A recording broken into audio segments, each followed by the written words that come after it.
नौजवानों को बहुत से मसाइल पेश आते हैं, उलझाव होता है, दूसरे जो पार्टनर या स्पाउस है उसकी इमोशनल नीड्स या रिक्वायरमेंट्स को नहीं समझते, उसकी बातचीत कन्वर्सेशन को नहीं समझते, शायद कुछ अनड्यू डिमांड्स या एक्सपेक्टेशंस होती हैं। तो इस बारे में गाइड कर दें कि हम कैसे लड़ाई झगड़ों से मियाँ बीवी बच सकते हैं और अगर हो जाएँ तो आसानी से उससे निकल कैसे सकते हैं? मैं थोड़ा-सा एक्सप्लेन ये कर दूँ कि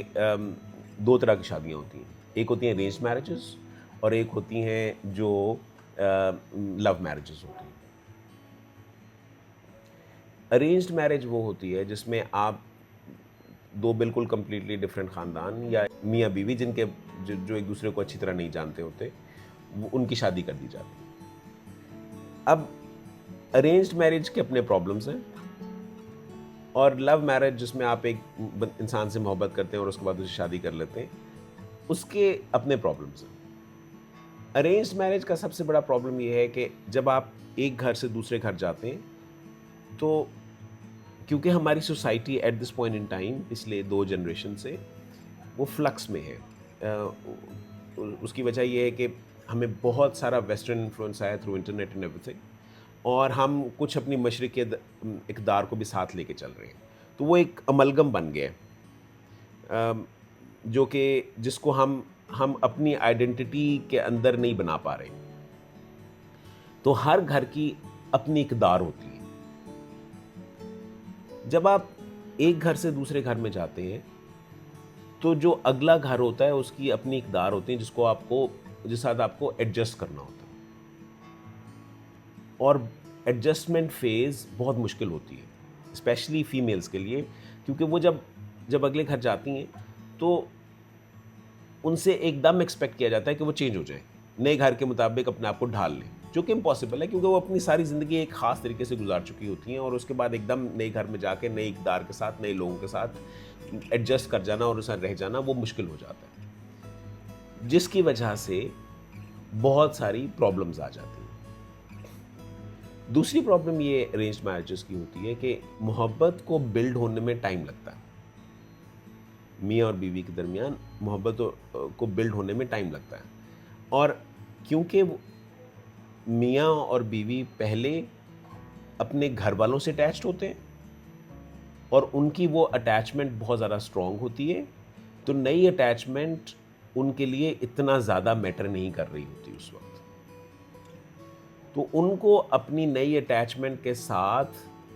अपने रिलेशनशिप्स के अंदर चेंजेस लाना कि अब मुझे अपने भाई बहन से कम करके अपनी मिसेस के साथ थोड़ा टाइम ज़्यादा स्पेंड करना है, अपने वालदैन को जितना मैं पहले टाइम देता था उसको कम करके अपने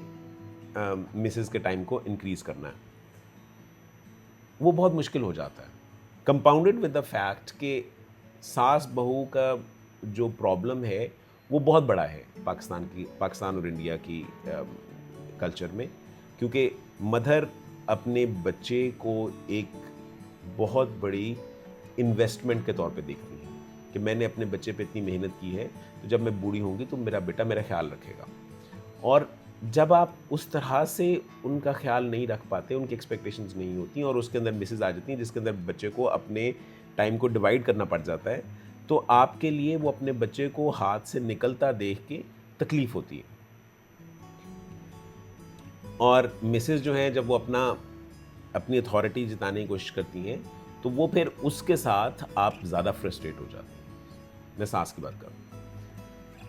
तो इसकी वजह से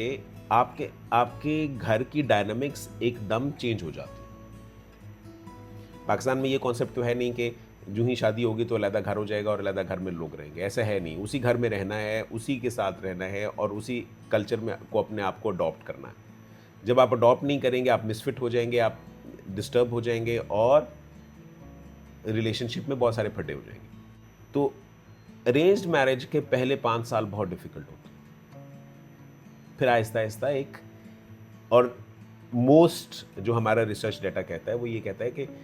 most divorces happen in the first 5 years of an arranged relationship.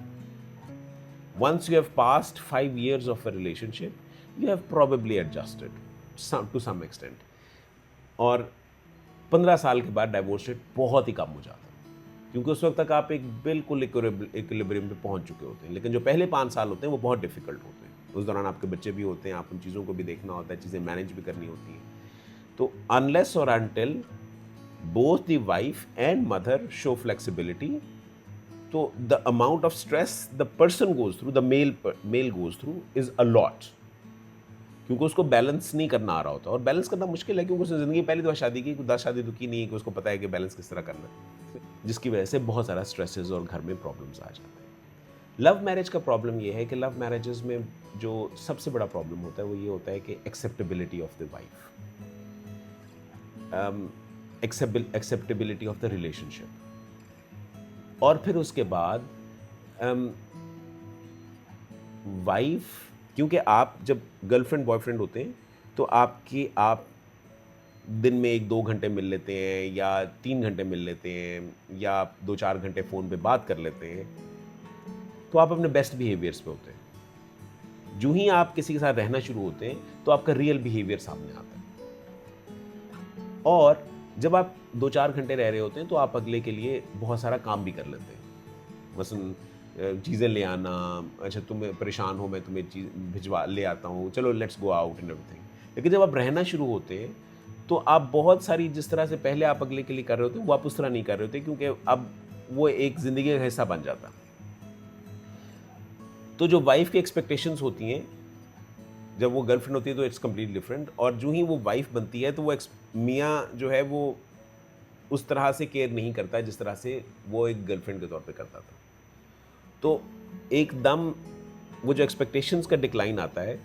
वो बहुत बड़ा प्रॉब्लम बन जाता है मियाँ बीवी के रिलेशनशिप के अंदर। सेकेंड,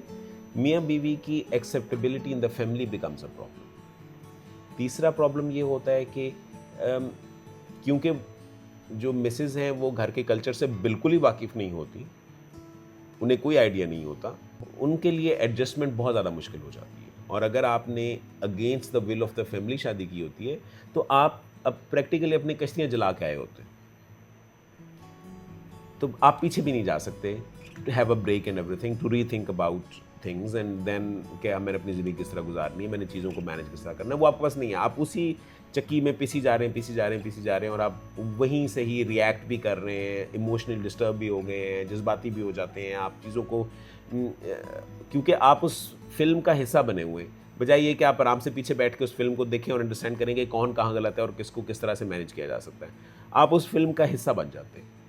तो फिर आप वो हर रोज़ वो गलतियाँ कर रहे होते हैं जो कि आप पहले कर रहे होते हैं। तो वहाँ पे आपको थेरेप्यूटिक हेल्प की ज़रूरत होती है, जिसे हम फैमिली काउंसलिंग या मैरिज काउंसलिंग कहते हैं, जिसके अंदर एक psychologist, not a psychiatrist, psychologist बैठ के मियाँ बीवी को ये समझाता है कि यहाँ पे ये गलत है और यहाँ पे गलत है, क्योंकि वो फिल्म देख रहा है। जब आप फिल्म के अंदर होते हैं तो आपको एहसास नहीं हो रहा होता कि अगला क्या कर रहा है और मैं क्या कर रहा हूँ। आपको अगले का तो बल्कि मल्टीपल टाइम एहसास होता है कि वो क्या कर रहा है, लेकिन उसके छाइयाँ नज़र नहीं आ रही होती। लेकिन जो आप कर रहे होते हैं वो आपको बिल्कुल अंदाज़ा नहीं होता, because you don't have time to stop and think कि हो क्या रहा है। और अभी वो अपने